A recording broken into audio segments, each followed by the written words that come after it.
여러분 안녕하십니까, 강신업 변호사입니다. 우리 장도영 대표가 지금 송파구 지금 개표소에 나타났습니다. 그래서 장도영 대표가 굳은 지금 결의를 얘기했는데요, 끝까지 싸우겠다는 겁니다. 오히려 지금 이제 개표 중지를 막지 못한 거 죄송하다고 말했습니다. 사실은 개표 중지시키고, 그리고 이거 선관위에서 이 모든 사태를 해명하고, 그리고 사퇴하고 모든 걸 다 한 다음에 개표를 해야 되는 겁니다. 아주 오만한 권력이다. 제가 선관위가 오만한 이유를 자꾸 말씀드리고 있죠. 요것들이 법원하고 한통속이 돼가지고서 그래서 오만한 거예요. 여러분 그거 아시죠? 제가 그 유튜브 할 때 말이죠, 여러분들께서 자율 구독료를 해주시고 슈퍼챗 해주셨어요.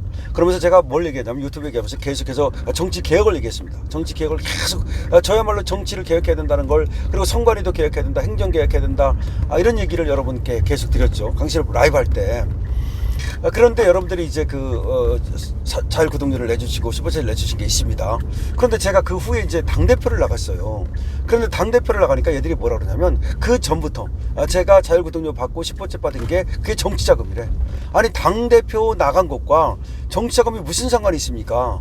그리고 예를 들어서 당대표를 나가면서 제가 정치자금 주십시오, 내가 라이브에서 저 당대표 나갈 테니까 거기다 돈을 써야 되니까 정치자금을 주십시오 라고 말했다면, 그래도 혹시라도 문제가 될지 모르겠어요. 저는 그런 얘기를 한 번도 한 적이 없어요.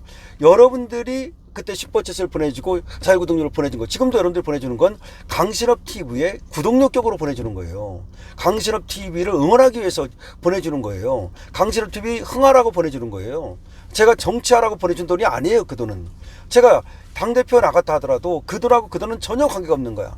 근데 저를 갖다가 선관위에서 이 새끼들이 말이야, 서초구 이것들이 장난을 쳐요 원래가. 그래가지고 요것들이 어떻게 장난을 친다고 제가 알고 있냐면, 저 사람이 혹시 정치적으로 클까봐 미리 상대방에서 이걸 꺾으려고, 그러니까 그거는 이제 그 경선 같은 과정에서 미리, 그러니까 우리 쪽 같은 당의 놈들이 그러는 경우도 있고, 반대 당에 있는 놈들이 그러는 경우도 있고, 하여튼 여러 경우가 있다는 거야. 그래서 그렇게 선관위에서 장난을 친다는 거야. 어쨌든 간에 그래가지고 저를 갖다, 여러분들 아시잖아요, 경찰에서 조사한 거, 선관위에서 그게 경찰에다가 의뢰해가지고 경찰 조사한 거예요. 그러면서 강신업이 자율구독료 보내주고 또 슈퍼챗 보내줬던 분들이 경찰이 전화해가지고 당신 보내줬습니까, 뭐 그런 불쾌한 전화를 받은 적이 있을 거예요. 그거 싹 해결됐어요. 완전히 무혐의로 해결됐는데, 그러니까 아무것도 아닌 걸 가지고 그렇게 괴롭힌다 이거야. 선관위가 괴롭히는 거예요. 그게 선관위가 경찰에 의뢰해가지고 경찰이 수사한 거니까, 선관위가 또 이제 의뢰를 하면 경찰이 안 할 수가 없는 게, 선관위가 이게 상급기 처럼 돼버린 거예요. 왜? 법원하고 결탁이 돼 있으니까. 제가 항상 말씀드리잖아요, 법원하고 결탁이 돼 있다고, 이것들이. 그러니까 법원이 어쨌든 뭐 아무리 수사를 하고 아무리 검찰이 기소를 해도 법원에서 그거 아니야, 그래 선관위가 관여되면 다 그냥 무죄를 때려버리는 거야. 그러니까 선관위에 대해서는 검찰마저도 영장을 청구도 안 해요. 영장 청구하면 뭐해? 법원에서 기각시켜버리는데. 그러니까 이거 무소불위가 돼버린 거야. 여기 무풍지대가 돼버린 거야. 황제 권력이 된 거야. 선관위는 황제 권력이에요, 여러분. 심지어 선관위 근무하는 직원부터도 목에 깁스를 했다니까. 이 새끼들이 목에 깁스를 했다고. 아주 거만한 놈들이라고, 이것들이. 그러니까 견제받지 않는 권력이라고. 심지어 국회도, 국회의원들도 요것들한테 눈치를 본다니까. 요것들이 이제 나중에 당신 말이야 뭐 했는데 그래가지고 트집 잡아가지고 그거 가지고서 이제 국회에 날려버릴 수 있다, 이런 생각을 하기 때문에. 자, 그래서 어쨌든 선관위는 반드시 해제해야 되는 거예요. 악의 축이에요. 악의 뿌리예요, 이게. 미국에서 악의 축이라고 그러잖아. 이란 같은 나라 악의 축이라고 말하잖아요. 대한민국에서 악의 축은 선관위예요. 악의 축 선관위야. 제가 썸네일을 악의 축 선관위라고 다룰게요. 악의 축 선관위라고. 저 지금 다시 이 악의 축 선관위를 갖다 뿌리 뽑기 위해서 지금 선관위로 가고 있습니다. 중앙선관위로 가고 있습니다. 장도영 대표는 개표소에 나타났다가, 개표소에서 장도영 대표 제1야당 대표가 왔는데도 불구하고 저것들이 한번 나와보지도 않고 제대로, 그러니까 서울시 선관위로 가겠다. 왜냐면 거기가 이제 서울시 선관위 관할이니까 일단 제1야당 대표가 서울시, 더구나 국회의원이잖아요. 어쨌든 서울시 선관위로 갔다가 거기서 어쩌고 가면 중앙선관위로 가겠다고 지금 얘기를 했습니다, 장도영 대표가. 저는 지금 일단 중앙선관위를 먼저 가겠습니다. 제가 어제도 가서 연설했습니다만은 뭐 연설하고 안 하고 뭐 그거는 중요한 게 아니고, 제가 거기 가가지고 거기 계시는 분들 손잡아 드리고 용기 드리고 가서 분명히 제가 또 여기서 만약 불법적인 어떤 그런 뭐 탄압이라든가 이런 것들도 있는지 보고 지금 중앙선관위로 바로 가고 있습니다. 여러분들께서 말이죠, 끝까지 이거는 간단한 일이 아니라고 제가 말씀을 드리잖아요. 주권에 관련된 일이에요. 우리가 나라의 주인인데 나라의 주인이 성관이가 돼버렸어. 나라의 주인이 성관이야. 성관이 마음대로야. 그럼 황제 권력인 거예요. 심지어 저것들은 어떻게 비웃고 있을지 모르냐면, 니들 막 국회의원들, 니들 그 뭐 대통령이라고 하더라도 니들 몇 년 지나면 다 끝나지? 니들 다 몇 년 지나면 끝나는 거야.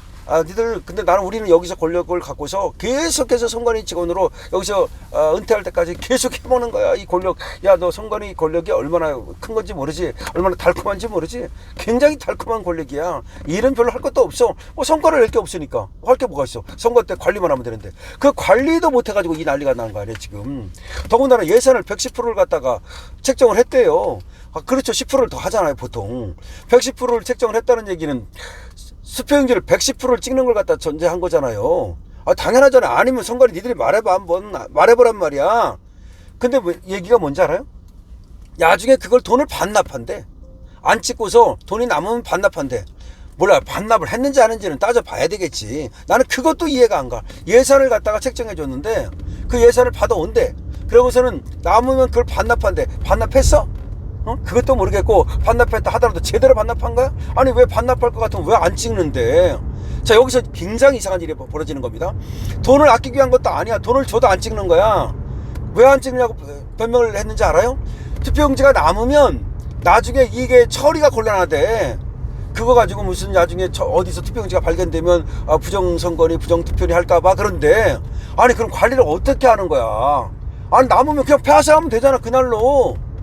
아니, 파쇄가 그렇게 어려워? 남으면 책임지고 파쇄하면 되잖아. 그래서 책임자들이 다 있을 거 아니야. 시도선거관리위원회라든지 책임지고 파쇄하고, 만약에 안 하는, 책임지고 파쇄 안 해가지고 문제가 되면 그 새끼들 다 목 자르면 될 거 아니야, 직원들. 그러니까 이게 무슨 얘기냐면요, 선관위 직원들은 얘들은 뭐 무오류야. 얘들은 한번 들어가면 징계도 안 받는가 봐.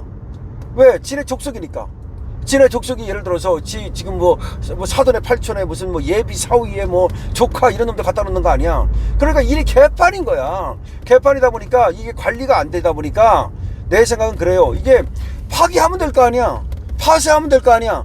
그게 안 되는 경우가 있는 거야. 왜? 그냥 이것들이 개판이다 보니까 일을 안 하다 보니까 이게 혹시라도 이제 뭉터기로 말이야, 이게 버렸는데 제대로 안 버리고 파쇄해서 버려야 되잖아. 근데 갖다 쓰레기통에 버렸어. 근데 쓰레기통에서 투표용지가 발견됐어. 그럼 난리 나는 거지. 이거 이상한 거 아니야. 혹시 그런 일이 생길까봐 이것들이 투표용지를 조금 찍는다는 거야. 아니, 그러면 예를 들어서 60% 찍으면 그러면은 그런 일이 생기고 50% 찍으면 안 생기고, 그래? 그것도 아니잖아. 더 남느냐 덜 남느냐지. 어차피 관리의 문제잖아, 그거는. 그럼 자기들이 관리하기 싫어서, 자기들이 관리 때문에 나중에 골치 아플까봐 투표용지를 덜 찍는다? 그 얘기를 누가 믿겠습니까, 여러분? 그 얘기를 누가 믿으며 도대체 돈을 줬는데도 안 찍는 이유가 뭐예요? 그러면 그 돈이 전용되는 거 아닌가라는 의심이 드는 거 아니야. 지금 시민단체가 여기 대해서 고발을 했는데, 문제는 뭐냐? 과연 선관위에 대해서 경찰이 제대로 수사를 할 수 있느냐는 얘기야. 검찰도 제대로 수사를 못했는데, 그렇잖아요. 선관위가 누구 백이라고? 법원 백이라고. 법원이 여러분 힘이 없는 게 아니에요. 힘이 제일 강한 게 법원이야. 생사 여탈권을 쥐고 있는 거야. 지금 이재명 앞에서는 쫄아가지고 말이죠, 저렇게 조금 꼬리를 내리고 있지만, 조금만 저기 하면 또 난리 떠는 게 쟤들이 목덜미를 쥐려가는 건 저것들이란 말이야. 그러니까 이재명도 지금 이번 기회에 법원도 확실하게, 아니 검찰청은 없을 정도로 그렇게 원한이 있다며, 그럼 법원도 법원 중에서 잘못된 걸 말하는 거야. 재판을 얘기하는 게 아니고 법원과 중앙선관위의 결탁이라든가, 그리고 중앙선관위가 법원 믿고 까부는 거라든가, 이런 걸 갖다 제대로 갖다가 처리해줘야만 국민들이 어떤 그 지지를 받는 거지. 쓸데없는 거나 하고 말이야. 그러면 결국 얼마 못 가요. 그 지지율이 높다고?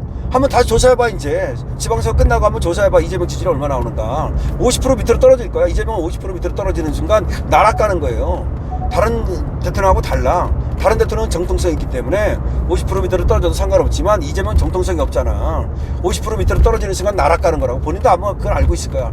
그래가지고 어떻게든지 말이야, 그 지지율을 높이려고 주식도 난리 떨고 그랬는데, 주식은 이제 나락가는 거야. 물론 갈 수는 있겠지만 일단 이재명 때문에 가는 게 아니라는 것이 분명해지고 있는 거예요. 여러분, 지금 장동혁 대표가 서울시 선관위로 이동하고 있습니다. 장동혁 대표가 전면 투쟁을 앞장서 투쟁하겠다는 걸 선언했습니다. 강신업 피입니다.